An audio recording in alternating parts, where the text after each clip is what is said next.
This week's portion, Korach, tells of the devastating, tragic results that emerged from Korach's mutiny against Moses and the 250 followers, and his family, and their families were all swallowed into the earth. Korach had been a very prominent person in the tribe of Levi and actually a major supporter of Moses, as the Talmud points out. But what happened to him? And what caused this terrible devastation? And our rabbis explain that it was a strand of jealousy.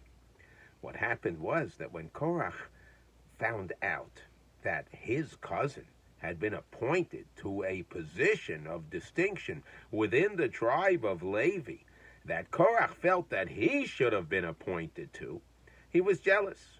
And what happened, that this jealousy mushroomed, it came into and emerged and it spread within his system like a terrible, terrible illness, and destroyed his sense of reality, and he led this devastating and tragic rebellion against Moses.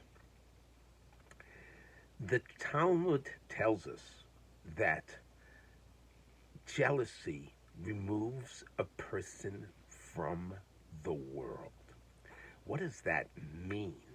So simply what it means is that jealousy creeps in and it blinds us without even realizing it. It changes our perception, the way we look at others and the way we look at ourselves. And it makes us do things that are totally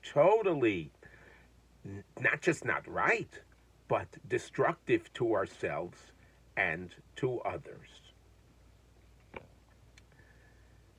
My teacher taught us that God gave within each and every one of us a push-button system.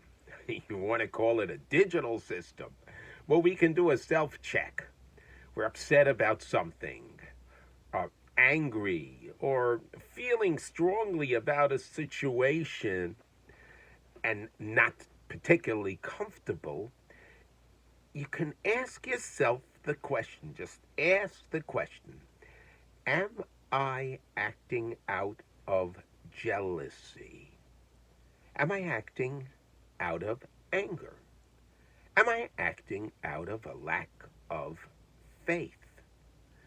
These questions that when we ask ourselves, a light will turn on and help us to discover the cause of our resentment and the cause of our being upset, and then we can be able to rectify it.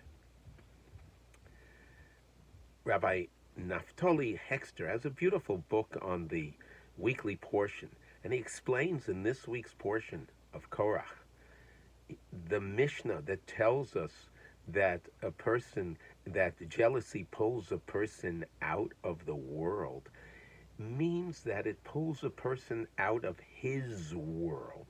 In other words, God gave each and every one of us our specific mission, our situation in life, our set of abilities, our set of family members, our set of environment.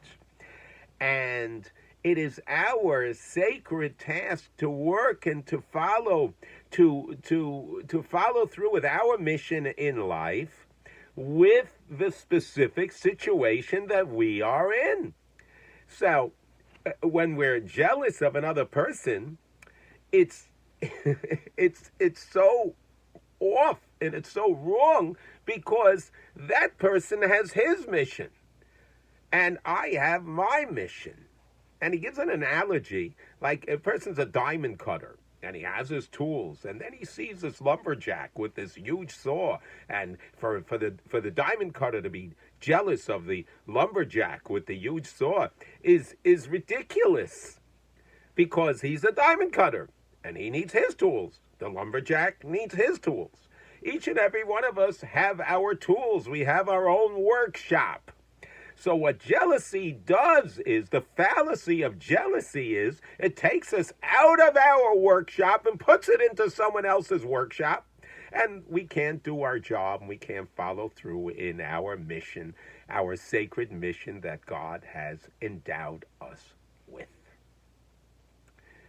Learning this parsha, if there's one message to share with this parsha, and there are many, but this permeates the devastating, creeping results of jealousy that Korach didn't even realize what was happening. He probably didn't do the push button system and ask himself, am I acting out of jealousy? He led to the destruction of himself and his family, and God forbid we could do the same thing if we let jealousy and negative character traits take a hold of us. So whenever we can, let's do the push button system. Ask ourselves and discover that which might be pulling us down, so that we can keep going up and up spiritually and joyfully. Have a fabulous Shabbos.